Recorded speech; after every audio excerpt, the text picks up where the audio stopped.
Y ha terminado el siglo XX con la amenaza de una próxima guerra nuclear y la casi extinción de nuestra ecología.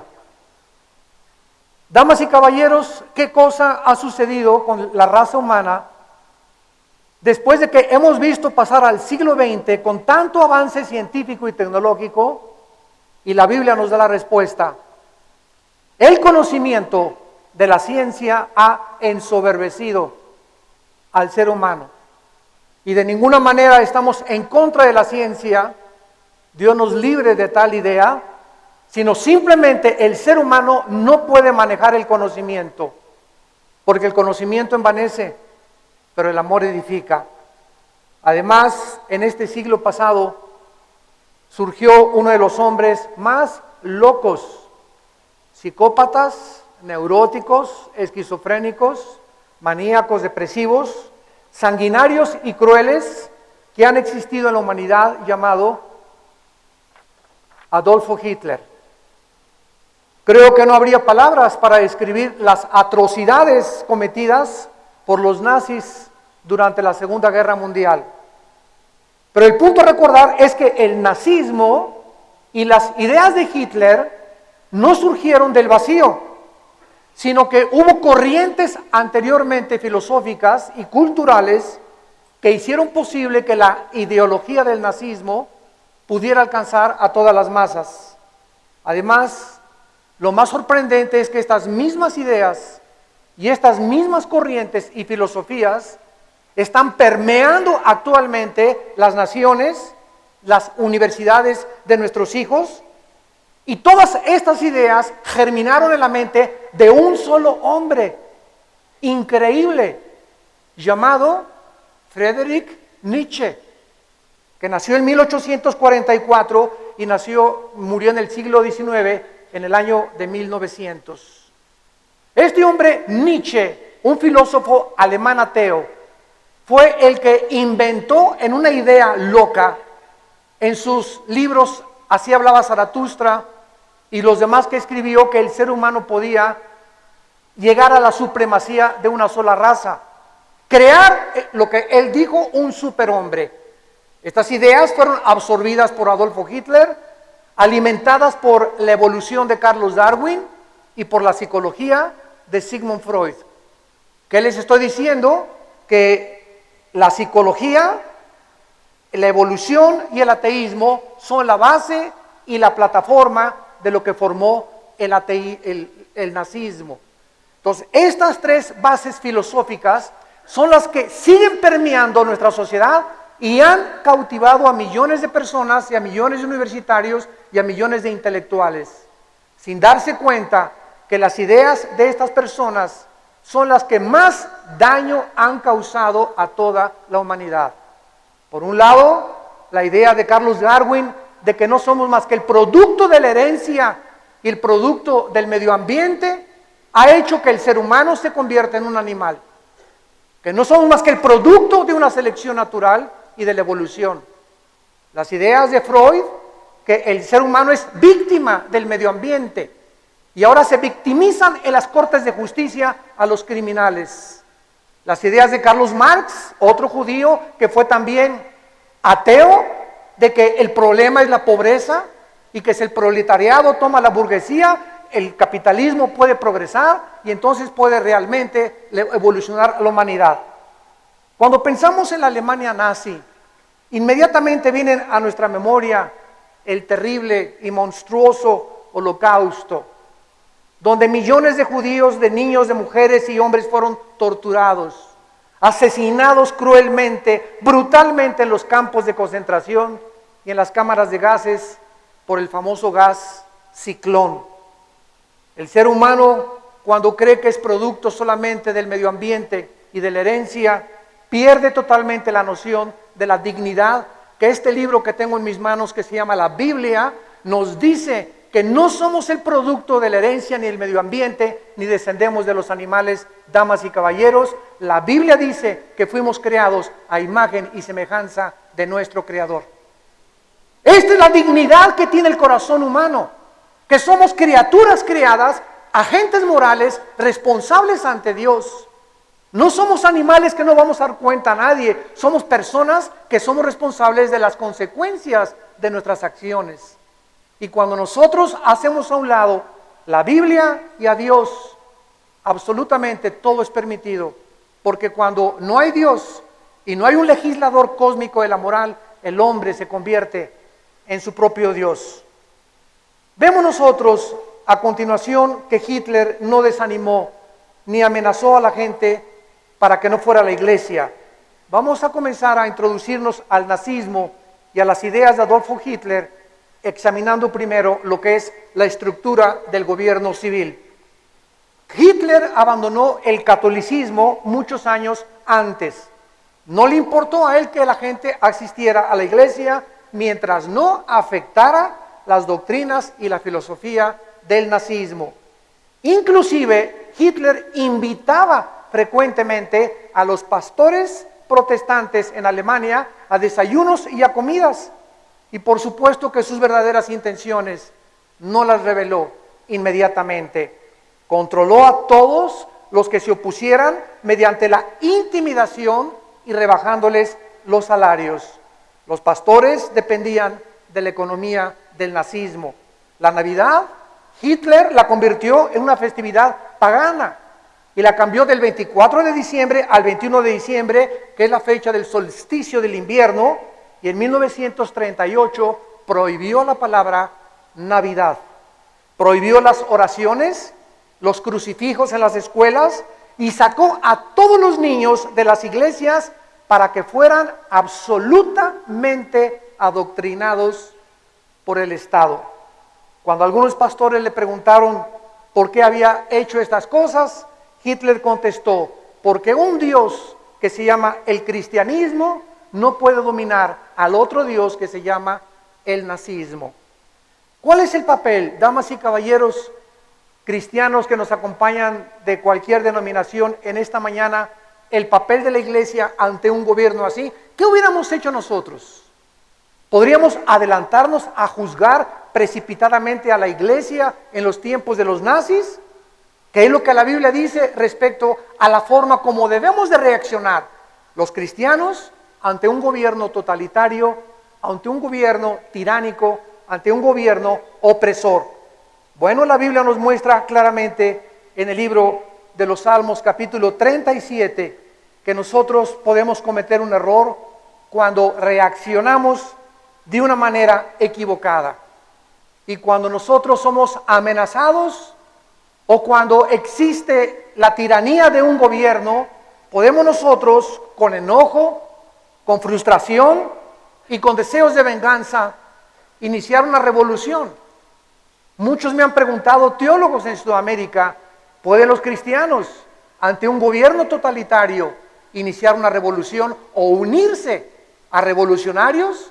Y la Biblia es muy clara al respecto para que comencemos a poner los cimientos de las ideas de la Biblia y las ideas de Dios. Dice en el Salmo 37, versículos del 7 al 9, guarda silencio ante Jehová y espera en él. No te alteres con motivo del que prospere en su camino, por el hombre que hace maldades. Deja la ira y desecha el enojo. No te excites en manera alguna a hacer lo malo, porque los malignos serán destruidos, pero los que esperan en Jehová, ellos heredarán la tierra. ¿Cuál es la respuesta de nosotros? Mantener la calma, mantener la tranquilidad, saber que Dios es un Dios soberano y que está al control de todas las circunstancias y que Dios inclusive puede usar este tipo de gobiernos para purificar la iglesia. El primer siglo de la era cristiana, damas y caballeros, fue gobernado por los césares romanos y no existe en la Biblia ninguna palabra en contra del gobierno de parte de los apóstoles de Jesucristo. Nunca iniciaron una revolución ni una marcha por reforma, levantando banderas y exigiendo esto en el otro. Es la manera incorrecta de reaccionar de nosotros, porque las armas de nosotros no son las armas carnales, sino las poderosas en Dios para la destrucción de fortalezas. Rebatiendo argumentos y toda altivez que se levanta contra el conocimiento de Dios y llevando cautivo todo pensamiento a la obediencia en Cristo Jesús. Nuestras armas son las armas de la luz. Y cuando reaccionamos de una forma negativa, se nos olvida lo que la Biblia dice en el Nuevo Testamento, en Romanos capítulo 13, versículos del 1 al 4. Dice la Biblia: sométase toda persona a las autoridades superiores, porque no hay autoridad sino de parte de Dios, y las que hay por Dios han sido establecidas. ¿Me podrías preguntar, me está usted diciendo que Dios permitió que subiera Hitler al poder? ¿Dios permitió que subiera Saddam Hussein? ¿Dios permitió a Carlomagno? ¿Dios permitió las conquistas de Alejandro el Magno? ¿Dios ha permitido que los dictadores como José Stalin hayan matado a más de 20, 30 millones de personas en el mundo? La Biblia dice que Dios le dio al ser humano la responsabilidad de sus acciones. Y si Dios pudiera obstaculizar o Dios pudiera detener la maldad del corazón humano, esas personas no podrían ser juzgadas por Dios. La libertad que Dios nos ha concedido nos da la libertad de abusar de esa libertad. Y es el abuso de esa libertad lo que ha traído al mundo a su propia destrucción y la causa de tantos sufrimientos. Simplemente las guerras de Hitler y lo que él inició provocó que por primera vez las Naciones Unidas, que en aquel tiempo era la Liga de las Naciones, se juntaran para permitir que los judíos, después de casi 2000 años sin territorio y sin gobierno, el 14 de mayo de 1948 se fundaran como un Estado libre, soberano, independiente, el Estado de Israel. La tentación estriba, repito, en que tratemos de responder de forma equivocada cuando estamos enfrentándonos con gobiernos tiránicos o totalitarios. Dios está en el control y el cristiano no puede, más que lo vamos a ver más adelante, oponerse al gobierno cuando el gobierno trate de impedirnos reunirnos como cristianos. Cuando el gobierno nos prohíba de la Biblia, no podemos obedecer. Cuando el gobierno prohíba que no podemos orar, tampoco lo podemos obedecer. Pero fuera de estas cosas, el cristiano debe someterse a la autoridad. Vemos nosotros la economía y el nazismo. Hitler no hubiera podido surgir sin un caos económico en Europa. La inflación estaba fuera de control en 1929 a 1934. Las casas no tenían electricidad después de la Primera Guerra Mundial. Usaban velas para alumbrar y calentarse. Las enfermedades contagiosas se propagaron por todos lados. La mayoría de los ciudadanos comenzaron a formar grupos armados para protegerse del vandalismo, de los robos, los asaltos y los crímenes. Una carretilla llena de marcos alemanes no compraba más que un bolillo. A tal grado se depreció la moneda del marco alemán que miles de marcos no te alcanzaban para comprar un solo bolillo. Casi todos los servicios públicos, como las escuelas, la policía, los bomberos, los hospitales, descontinuaron sus servicios porque la sociedad se comenzaba a desintegrar rápidamente. Miles de personas formadas en los bancos esperando que les devolvieran el dinero que habían ahorrado, pues todo estaba totalmente devaluado. Los fondos para el retiro de los jubilados fueron cancelados inmediatamente. Ante esta situación caótica, el pueblo estaba furioso, enojado contra el gobierno, un gobierno que les había prometido paz, estabilidad, libertad y prosperidad. Las promesas de las campañas políticas se habían convertido en meras mentiras. Hitler, repito, nunca hubiera podido llegar al poder si la economía alemana hubiera permanecido fuerte y estable después de la guerra. Vean ustedes cómo poco a poco nos vamos a ir adentrando para comprender nuestros fenómenos sociales. ¿Qué es lo que hace realmente y lo que promueve el surgimiento de los dictadores? Lo dijo el fundador de la banca en Suiza, en Europa, Rothschild. El que tiene la economía controla las leyes. Los grupos que controlan la economía y los grupos que tienen el dinero controlan las leyes y controlan el gobierno. La gente le creyó a Hitler porque prometió devolverles el orgullo alemán y reconstruir Alemania. Fue la mala economía, lo que hizo surgir el Partido Nacional Socialista. Las crisis económicas son un regalo para los líderes que anhelan conquistar una nación. La depresión de 1929 le dio a Hitler la oportunidad que él buscaba. Pero de una forma asombrosa, Hitler fue un líder político carismático, porque pocas veces en la historia encontramos una persona que haya motivado a la gente, como él lo hizo. Por ejemplo, líderes comunistas como Lenin o Mao Zedong tomaron el poder mediante revoluciones que costaron millones de vidas, por lo que fueron odiados por las masas.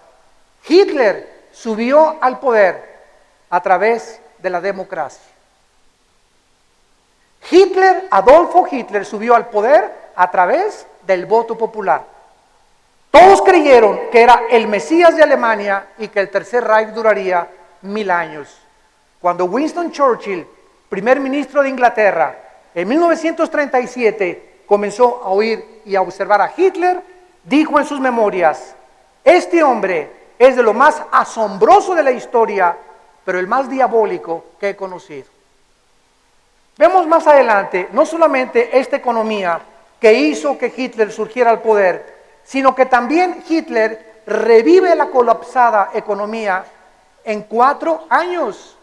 Instituye un seguro médico nacionalizado, les da vacaciones a millones de alemanes, establece escuelas de entrenamientos y le da empleo a todo mundo, saca a los comunistas de Alemania, reduce totalmente el crimen, construye carreteras, puentes viales, podríamos decir, y produce el carro Volkswagen, que en alemán es Volkswagen.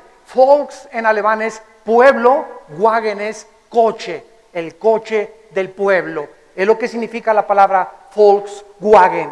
Y les devuelve a los alemanes la razón para sentirse orgullosos con promesas mayores. Si Hitler hubiera muerto antes de la guerra, un historiador dijo, hubiera sido llamado Adolfo el Grande, la figura más sobresaliente de la historia humana, pero no fue así. Hitler no murió, desgraciadamente, antes de la guerra. Murió hasta haberle quitado al pueblo alemán sus derechos, hasta haber exterminado a 6 millones de judíos, hasta haberle quitado totalmente el último peso a los alemanes, hasta que Alemania y otros países fueron totalmente destruidos por las guerras, que costaron más de 50 millones de almas, hasta haber encarcelado a más de 10,000 pastores, hasta haber sacrificado a miles de mujeres y niños embarazadas para hacer experimentos genéticos a favor de su doctor Mengele. Abrían a las mujeres embarazadas y las colgaban, les abrían el vientre, para poder sacarles a los fetos y hacer tipos de clones mezclándolos con animales. Ellos fueron los precursores, los nazis, de la futura clonación, tal vez del ser humano. Las consecuencias de la mentira son absolutamente lógicas. Lo que comenzó como un milagro económico terminó como una pesadilla moral y política. Miles de personas, inclusive cristianos, comenzaron a creer las promesas y la vida confortable que Hitler les prometió. Cambiaron la Biblia por el libro de Hitler, Mein Kampf, o Mi Lucha. La Biblia nos dice, damas y caballeros, en Colosenses 2, versículo 8, miren que nadie los engañe por medio de filosofías y huecas sutilezas conforme a los hombres y no según Cristo. La Biblia nos dice, hay cientos de ideas en el mundo, cientos de hombres que se han levantado. Hay filósofos griegos, ateos, escritores, intelectuales, nazis, comunistas, filósofos, etcétera, etcétera, fascistas, pero son hombres que todos están buscando de alguna manera levantar a la humanidad, imponer justicia, y cuando están en el poder se enferman. El poder enferma y el poder total corrompe totalmente, porque no fuimos acostumbrados para manejar ese poder sin Dios, porque no somos dioses.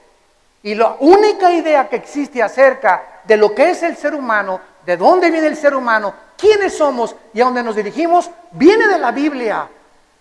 Ningún otro concepto de Dios Cualquier otra idea que no provenga de las Sagradas Escrituras es una distorsión del carácter de Dios. Y es una equivocación crasa totalmente de lo que es el ser humano. Por eso Darwin dijo es que la Biblia no puede tener la razón, venimos de los animales. Sigmund Freud, no, el problema no es espiritual, el problema es de la psique. La psique es el problema del ser humano. Carlos Marx, no, el problema es la pobreza, es el capitalismo que ha oprimido a los burgueses. Shakespeare, el problema es el defecto trágico del ser humano. Sigmund Freud, el problema es el medio ambiente. Y todos están buscando qué es lo que hace que el ser humano haya producido tantas guerras en 6,000 años. Solo ha habido 25 años de paz. Desde que Caín asesina a Abel, la historia del ser humano, de acuerdo a la investigación de la paz en Suecia y Estocolmo, han habido 25 años de paz en la historia. Cuando venimos a la Biblia, nos damos cuenta que es Dios el único que nos puede decir qué pasa con nosotros aquí adentro. ¿Por qué actuamos como actuamos? ¿Por qué las pasiones gobiernan la razón? Es mentira que la razón gobierne al ser humano. Son las pasiones dentro de nosotros las que nos llevan a matar, a envidiar, a tener avaricia, a amontonar dinero, a asegurarnos nosotros, a despreciar a los demás y ver a los demás como instrumentos para servirnos a nosotros y a nuestros propios intereses. Y esta es la razón por la cual el ser humano se ha acercado a su propia autodestrucción.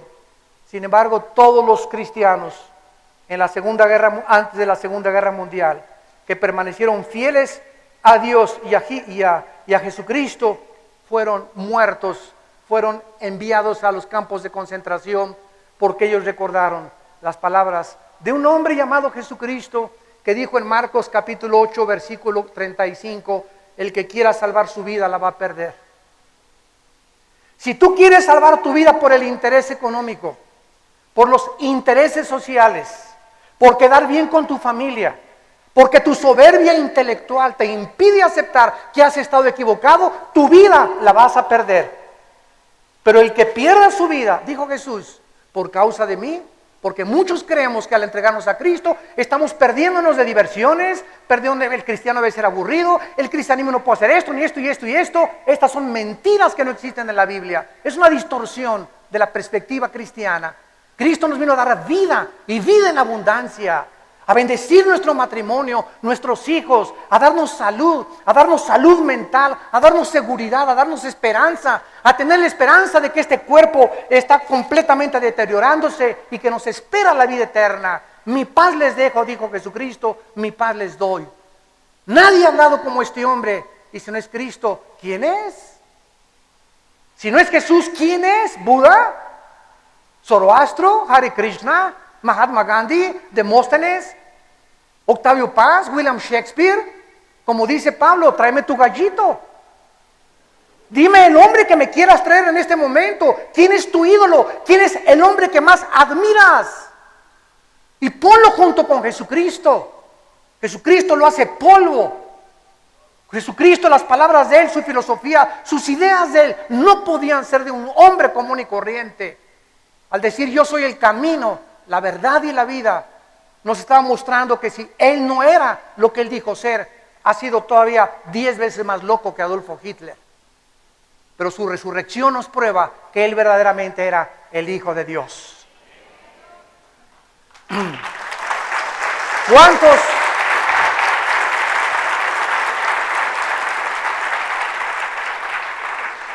La Biblia nos muestra que el cristiano es una persona que es como los salmones. Vamos en contra de la corriente.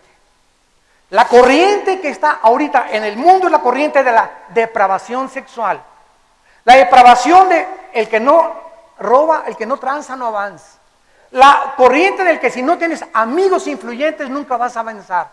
La corriente que si no eres como los demás nunca vas a poder obtener un lugar aislado de la mayoría.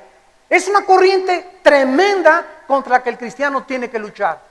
Jesucristo sabía que esta corriente era más fuerte que nuestras fuerzas naturales. Por eso Jesucristo envió a morar dentro de nosotros al Espíritu Santo. Y recibirán poder, dijo Jesucristo, cuando reciban el Espíritu Santo, y esa fuerza dentro de nosotros es la que nos va a ayudar a ir en contra de las ideas, de la filosofía, del nazismo, del fascismo, del comunismo y de toda arrogancia que se levanta contra el cristianismo, del antisemitismo y todo lo que se levanta contra la verdad. Sin esta fuerza sobrenatural estaríamos totalmente en el suelo. Sin embargo, ¿cuántos que se dicen cristianos siguen comprometiendo su fe para mantener su trabajo? Como una persona hace muchos años que me habló y me dijo: Armando, yo trabajo en la secretaría, una secretaría X de México, mi jefe me acaba de decir que me quiere dar un puesto mucho más grande, pero me preguntó que si era cristiano. Y me dijo que no le diera la respuesta, que se la diera mañana. Me despertó a las 12 de la noche este abogado para preguntarme mi consejo. Y le dije: no importa, tal vez tu jefe te quiera correr, o tal vez él no quiera cristianos en el trabajo, pero tú mantente firme en tus convicciones y mantente y aprovecha la oportunidad que Dios nos da de dar testimonio de Él. Me habló el otro día, me dice: Armando, estoy contentísimo. Le digo: ¿qué pasó? Y me dice: fíjate que mi jefe me habló y me dijo que era cristiano. Le dije: sí, yo también soy cristiano por la gracia de Dios. Me dijo: bienvenido, hermano, vamos a trabajar juntos.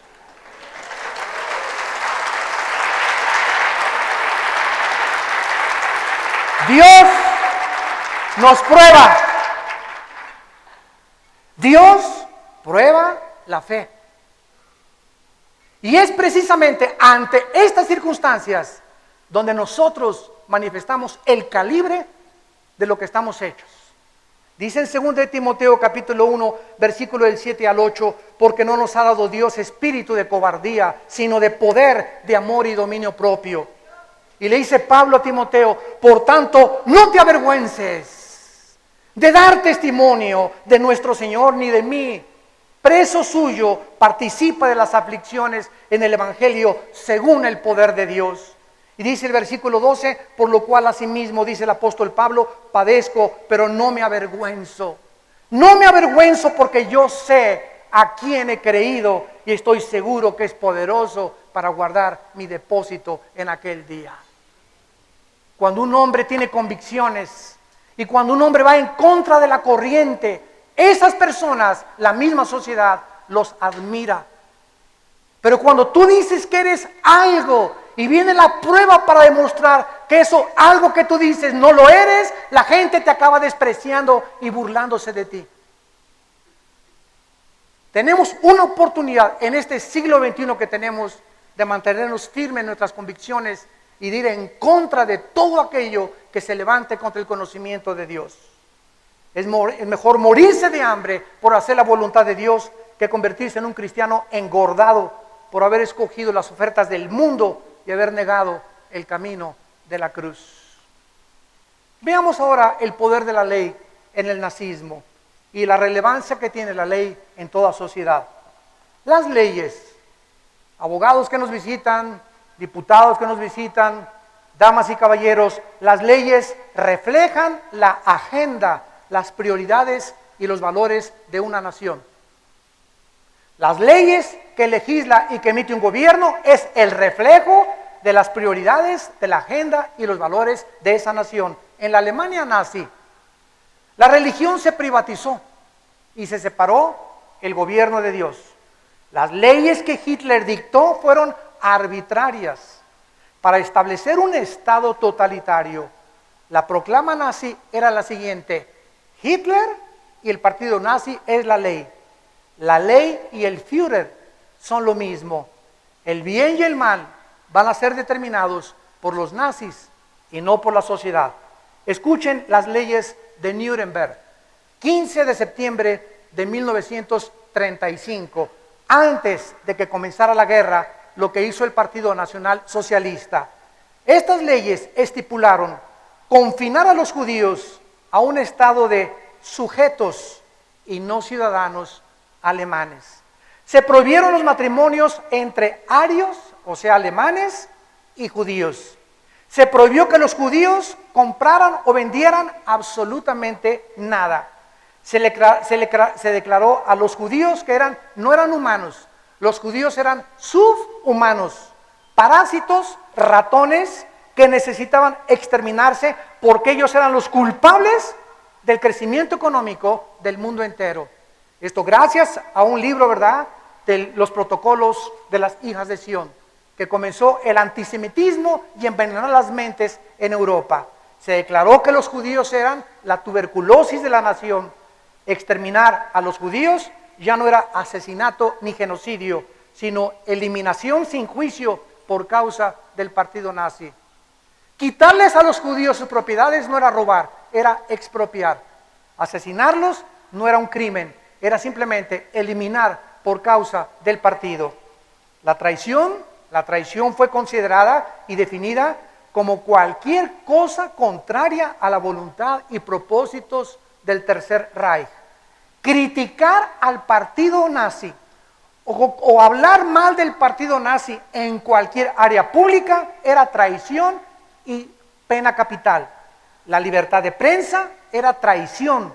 Cualquier propaganda o publicidad en Alemania en contra de Hitler o los nazis era traición con pena de muerte. La ley de Moisés fue reemplazada por la ley de Hitler. Hitler de 1934 escoge 5 jueces nazis para que ellos se encargaran de tratar los crímenes de traición. Pero cuando acabó la Segunda Guerra Mundial, vino lo que se llamó los juicios de Nuremberg, donde los sobrevivientes nazis fueron juzgados. Y cuando Eichmann, uno de los judíos que lo encontraron en Argentina y que lo devolvieron a Israel para ser juzgado, en los juicios de Nuremberg, él se levantó para defenderse y dijo lo siguiente. Eichmann dijo, entre comillas, simplemente yo estaba siguiendo las leyes de la guerra y de mi bandera. Yo tenía que ser fiel al Tercer Reich. Entonces, ¿bajo qué leyes en los juicios de Nuremberg iban a juzgar a los nazis? Y los mejores juristas en el mundo se juntaron en Alemania para poder determinar bajo qué leyes los vamos a juzgar. Porque lo que ellos hacen, dicen que estaba bien, y lo que ellos nosotros decimos estaba mal. ¿Quién va a determinar que ellos están mal y nosotros bien? O nosotros mal y ellos bien. Damas y caballeros, si Dios no existe, todo es permitido. Si Dios no existe, nada puede ser malo incondicionalmente. O es Dios el dador de la ley moral, o es el hombre. O nuestras leyes se derivan de valores morales universales, o cada nación entonces es libre para poder determinar qué es bueno y qué es malo. Estas leyes para nosotros son buenas.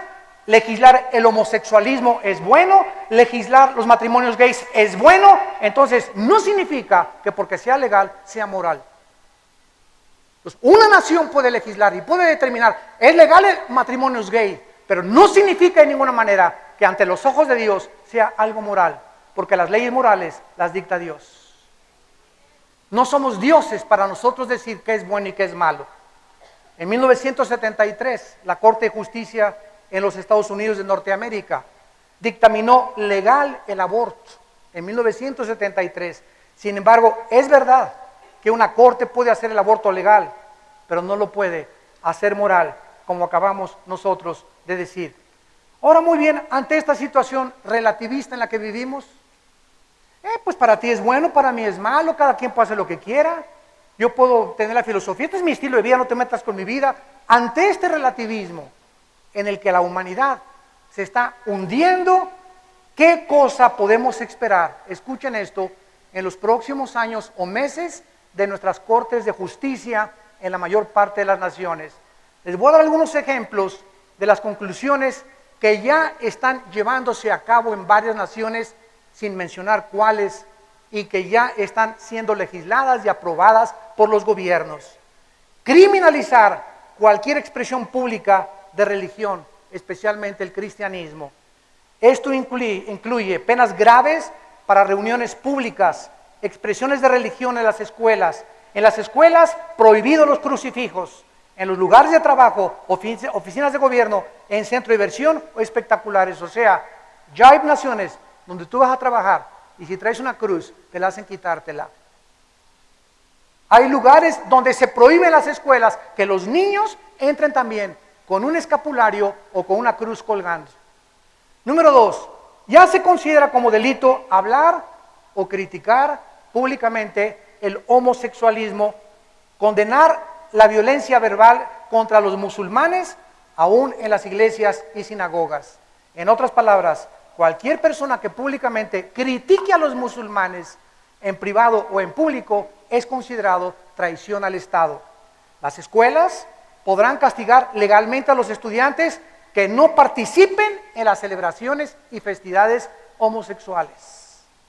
Los padres que se opongan a de que alguna hija aborte, aunque sea menor de edad, serán considerados abusivos y remitidos a las autoridades competentes para encarcelarlos, o sus hijas les serán quitadas por el gobierno federal. Se va a permitir que todos los matrimonios homosexuales tengan los mismos derechos y que inclusive puedan llegar a la barbarie de adoptar niños o adoptar niñas. Esto ya fue legislado en más de 25 naciones en el mundo. Las iglesias que hablen contra los homosexuales serán cerradas. Esto está pasando en California, en Estados Unidos. Las escuelas podrán enseñar acerca de la educación homosexual desde el kinder y enseñarles a los niños que se pueden casar cuando ellos vivan y pueden vivir con papás hombres o con papás mujeres. En la escuela, en el kinder y en la primaria se les va a comenzar a enseñar a nuestros hijos que el homosexualismo es otro estilo de vida. Así es, damas y caballeros, la presión para adorar al César aumentará contra la sociedad que tiene valores y fundamentos cristianos. Diferentes formas de secularismo y de totalitarismo van a surgir por todos lados y el carácter del ser humano, de acuerdo a este libro, se va a deteriorar más y más y más y más, al grado que vamos a aceptar como normal el homosexualismo, los matrimonios gays, el crimen, el robo, el secuestro, la violencia. Como víctimas de la sociedad, como víctimas de la herencia, con penas cada vez menos graves y atacando a los gobiernos que persiguen precisamente el crimen organizado.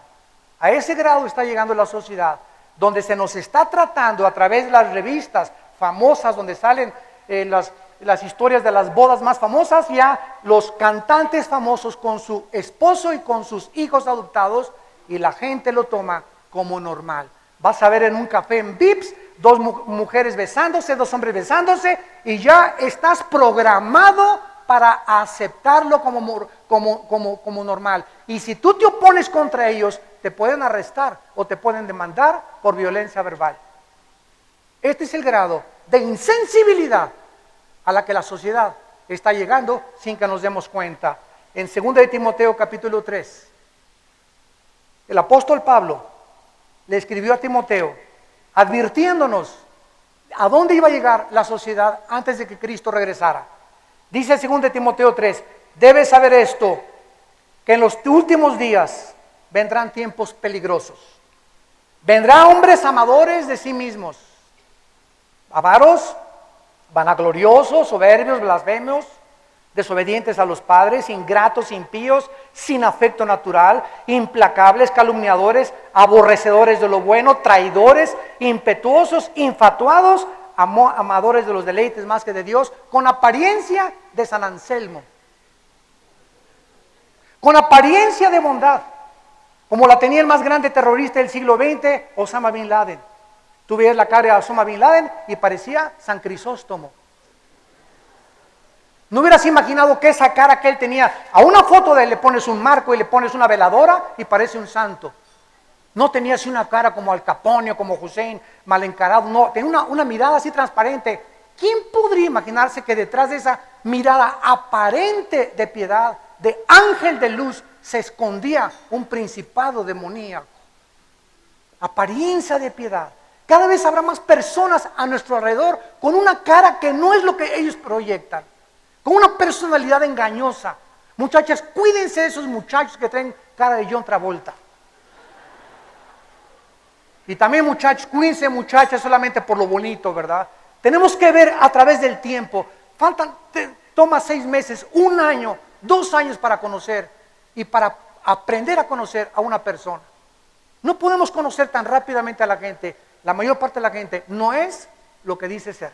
Desgraciadamente, este es el diagnóstico que dice y que nos muestra la Biblia. Ahora veamos el secreto de Hitler para haber convencido 85 millones de alemanes. Escuchen las palabras de Hitler. Hitler dijo y creía lo siguiente: la mayoría de la gente, dijo Hitler, no cambia su manera de pensar individualmente, pero lo hacen cuando se encuentran influenciados en medio de multitudes. O sea, lo que está diciendo Hitler es que una persona, cuando es metida a un estadio de fútbol, cuando un muchacho es metido a un concierto de rock y todo el mundo se quita la ropa y todos gritan ¡ah!, contra ese ídolo de rock o contra esa muchacha de rock, en ese momento las multitudes ejercen una presión y una influencia sobrenatural en nuestras vidas, donde si hubiéramos estado solos no hubiéramos hecho lo que hacemos en medio de tantas multitudes. Cuando una persona, sigamos esto con cuidado, dijo Hitler, cuando una persona se encuentra en medio de una multitud, siempre será afectada por la poderosa influencia intoxicante y entusiasta de las personas que le rodean. Lo podemos comprobar en los conciertos, ya vimos, de rock, etcétera, donde los jóvenes son arrastrados, las muchachas, a excesos inmorales, depravados, que nunca lo hubieran hecho estando solas. También lo vemos en los juegos de fútbol. Ya los juegos de fútbol se están convirtiendo en un peligro, donde por la pasión de alguien que grita, no es gol, contra el árbitro, y todo, sí es cierto, contra el árbitro, dos personas que griten contra el árbitro incendian a 300 o 400 que se bajan de las gradas para agredir a los jugadores e incendiar el estadio. Todo comenzó con una o dos personas que comenzaron a proferir incoherencias. Hitler decía, los que dudan son convencidos cuando descubren que son la minoría en medio de una celosa mayoría. Otra vez, los que dudan son convencidos cuando descubren que son la minoría. En otras palabras, por naturaleza humana, no nos gusta ser la minoría, ni pertenecer a los grupos pequeños. Nos gusta pertenecer a los grupos grandes. Y es precisamente lo contrario al llamado de Jesucristo. Dios nos llama a salir de la mayoría, porque son los pocos los que hacen cambiar el mundo. Son los pocos los que pueden ir en contra de la multitud. Son los pocos los que han sido llamados revolucionarios, como Galileo Galilei, que la iglesia lo tachó de loco porque no creían las ecuaciones que él hizo acerca de que la tierra giraba alrededor del sol. Y así ha sido con toda la historia. Esta experiencia vence a los que dudan la influencia mágica que se llama sugestión de las masas. O sea, a la mayoría no le gusta pertenecer a la minoría, sino a aquellos que siguen la corriente. ¿Por qué lo hacen? Porque los que no siguen a la mayoría son ridiculizados, considerados tontos o atrasados, intolerantes o contrarios al avance de las masas. Tú llegas a tu escuela como muchacha de 15 y 16 años de edad y el 80% de tus amigas en la universidad o en la preparatoria se acuestan con sus novios. Y si tú no lo haces, eres la minoría, ¿qué va a pasar? ¿Tonta? ¿Sor Juana Inés? ¿Religiosa? ¿Babosa? ¿No sirves para nada? ¿Atrasada? ¿Virgen a los 16 años de edad? ¡Qué ridículo! Y esa presión hace que esa muchacha que tenía convicciones, si no tiene un poder mucho más grande dentro, que pueda vencer la presión externa, la arrastra la influencia intoxicante de la multitud. Tú eres un hombre cristiano, llegas a tu oficina y todos en tu oficina son ateos, locos, borrachos, parranderos y jugadores. Y tú llegas con tu Biblia, ¿qué va a pasar? Se vienen contra ti todos. Eres un San Agustín de Hipona, Gutierritos, esto y el otro, religioso. Y viene la presión contra nosotros. En Navidad vamos a brindar y emborracharnos. Y vámonos con las mujeres hoy en la noche, vámonos a un antro. No, yo no voy. Ay, el loco. Claro, el San Anselmo de aquí de la oficina. Claro que tú nunca vas. Y esa presión de no sentirnos la minoría nos vence y acabamos vendiendo nuestras convicciones cristianas. Nos acabamos prostituyendo. Acabamos cediendo a la presión. Y para poder vencer esa presión, necesitamos arraigarnos en las convicciones de la palabra de Dios. Veamos la educación de los nazis a los niños y qué hizo Hitler con los niños. Si Alemania iba a ser la nación que Hitler había envisionado, los niños, lógico, tenían que pertenecer al Tercer Reich. Hitler sabía que quien controla las mentes de los jóvenes, controla el futuro de la nación también.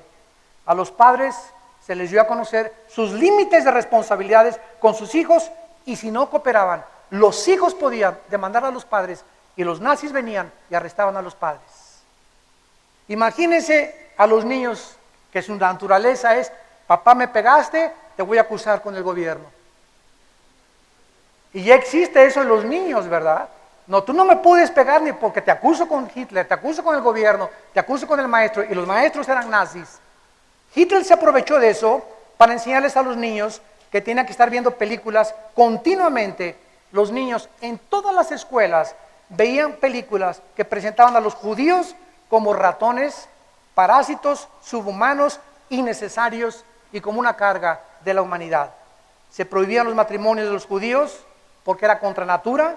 Se retrataba a Jesús como un héroe, que los judíos lo habían crucificado, y se les enseñaba conceptos revolucionarios y la supremacía de la raza aria sobre todos los demás. Todos los libros de texto en Alemania se volvieron a imprimir con la ideología nazi, la supremacía de la raza aria, la conquista del mundo a través de la expansión militar y el énfasis en la cultura, la historia de los alemanes como la única raza que prevalecería en el siglo XX. Todos los padres que se opusieran eran condenados a cadena perpetua o a los campos de concentración. Pero lo más grave de todo fue lo siguiente: la verdad solo podía ser definida por el partido nazi. Se les advirtió a los profesores en Múnich y en Berlín que lo único que podía decidir que era verdad y que no era verdad, que era moral y que era inmoral, era la Revolución Nacional Socialista. Ya fuera en filosofía, sociología o antropología, la única verdad que debía prevalecer era la que formara parte de los intereses del Tercer Reich. Los niños debían ser adoctrinados y entender que los pensamientos de grupo eran más importantes que los individuales, y los jóvenes eran animados a convertir a sus padres en nazis, y si no, demandarlos y denunciarlos para que los nazis vinieran por ellos y los encarcelaran. Era un lavado absolutamente total del partido nazi. Los medios de comunicación fueron controlados totalmente. Los niños, cuando comienzan a ser adoctrinados por la presión de grupo, se vuelven indefensos. Imagínense a un niño que se le enseña de los 4 o 5 años de edad que el matrimonio homosexual es normal. El niño lo creas budista, crece budista; lo creas homosexual, crece homosexual; lo crees cristiano, crece cristiano. Los niños son y tienen un cerebro donde la semilla que siembras germina. Cuidado con las ideas que siembran en las mentes de los niños. Se les comenzó a adoctrinar, se volvieron indefensos y crecieron humanistas, ateos, evolucionistas, a favor del aborto, de la eutanasia. Asesinar es eliminar, robar es expropiar, homosexualidad es otro estilo de vida. El niño ya no tenía opción de escoger valores, ni de distinguir la verdad de la mentira, la realidad contra la irrealidad, lo verdadero contra lo falso. Este es el campo de la metodología que ha sido usado y probado con éxito en muchas naciones en el mundo y actualmente en muchas escuelas de nuestra propia nación. Los medios de comunicación que tenemos en México han invadido la vulgaridad, la degeneración, la inmoralidad, la pornografía, el humanismo, el materialismo. Antes, ¿verdad?, ser honrado era una virtud. Ser honrado ahora es ser un tonto. Ser virgen era una virtud. Ser virgen ahora es objeto de burla.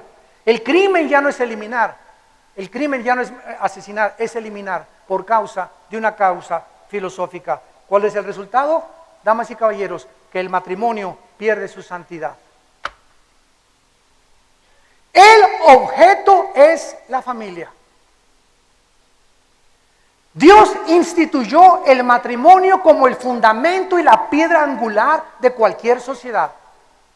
Napoleón Bonaparte, cuando fue coronado emperador de Francia, dijo Napoleón públicamente: denme grandes familias, y yo haré de Francia la más grande nación de Europa.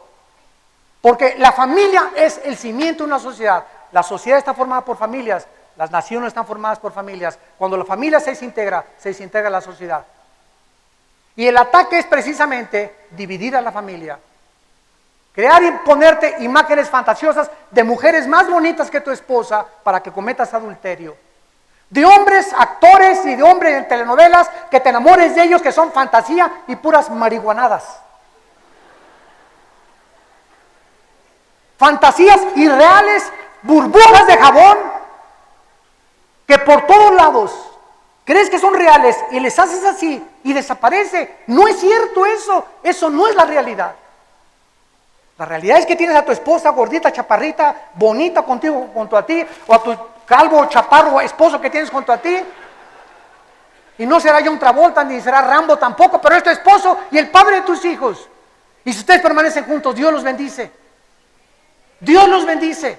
Y Dios bendice a tus hijos y te va a dar paz y te va a prosperar. Y lo que tengas va a fructificar.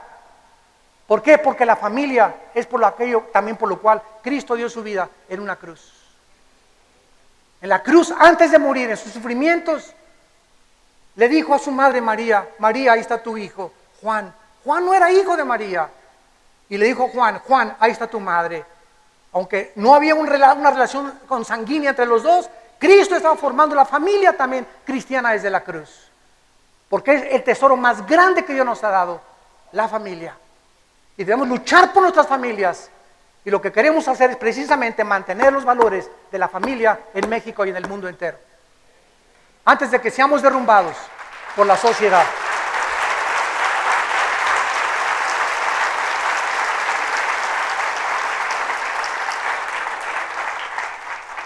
Y finalmente, ¿qué lecciones aprendemos del nazismo? Número 1. Adolfo Hitler es el prototipo más grande del siglo pasado, del futuro dictador mundial, que la Biblia llama el anticristo. Podríamos preguntarnos, ¿cómo pudo este hombre, Adolfo Hitler, haber convencido a 85 millones de alemanes? No estamos hablando de indígenas, ni de personas incultas, sino personas arquitectos, científicos, físicos, matemáticos, doctores, 85 millones de alemanes educados. ¿Cómo los pudo convencer? ¿Cómo puede el ser humano creerle a un hombre que dice: voy a durar 1000 años en el tercer imperio de Alemania?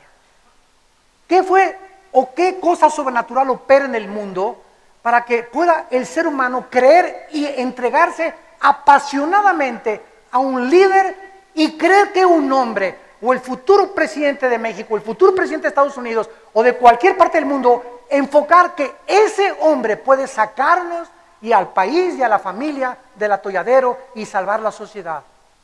La Biblia dice todo lo contrario.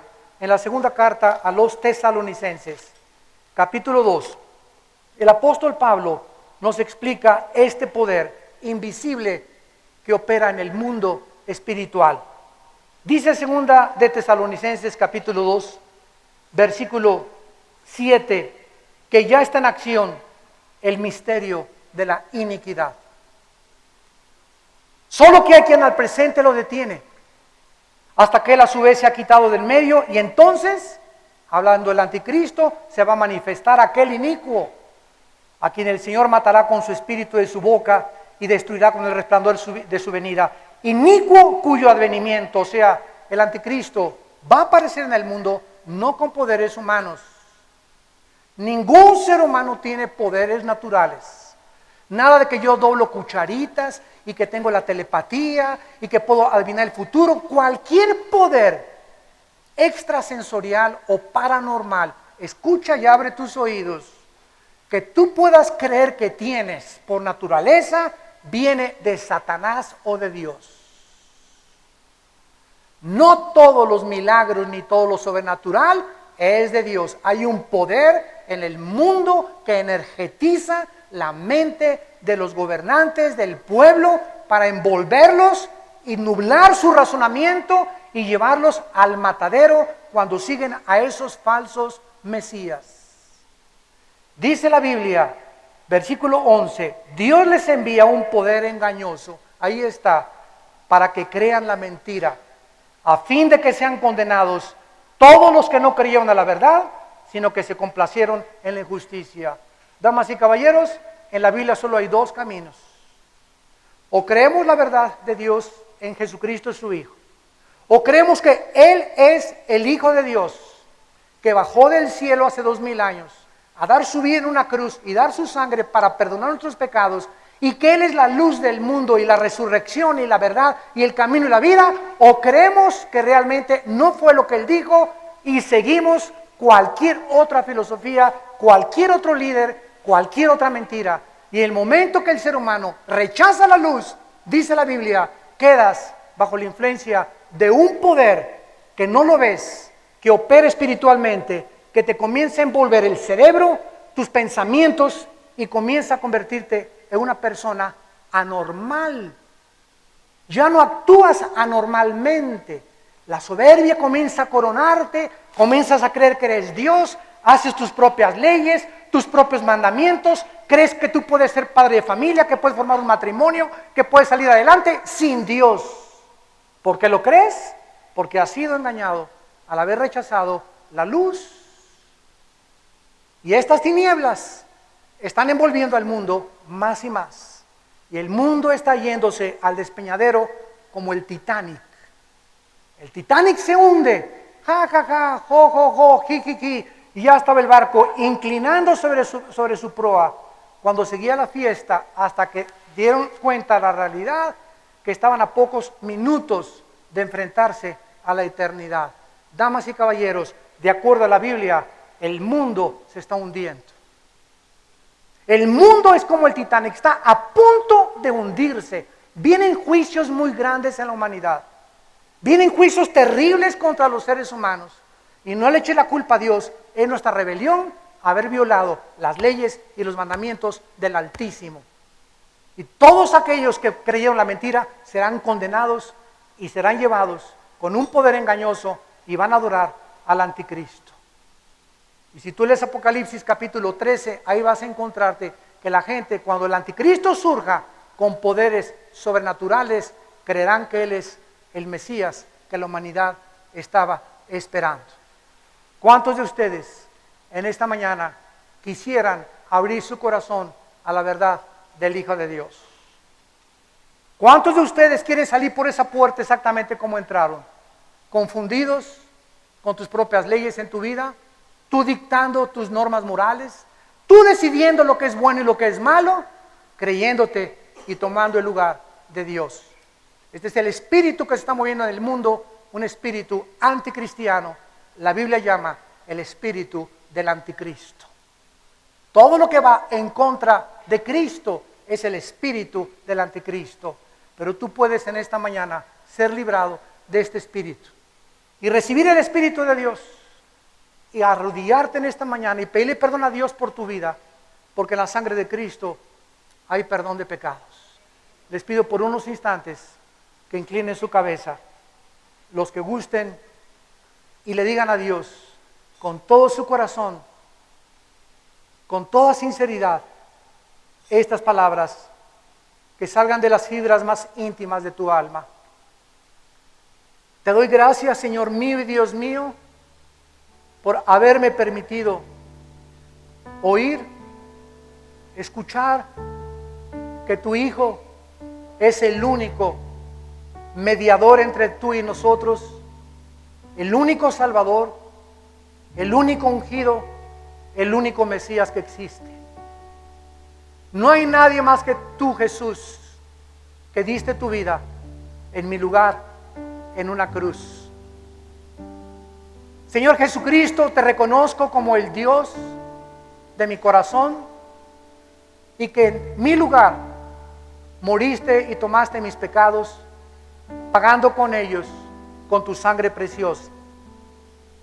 Te pido que entres a mi corazón como a mi Señor y mi Salvador. Líbrame de todas las filosofías inventadas por los seres humanos que han tratado de impedir la verdad y han creído que somos dioses. Ahora reconozco que no soy Dios, que no soy una diosa. Tú me hiciste a tu imagen y semejanza y soy un agente moral responsable. Señor Jesucristo, entra a mi vida en este instante como mi Señor y mi Salvador.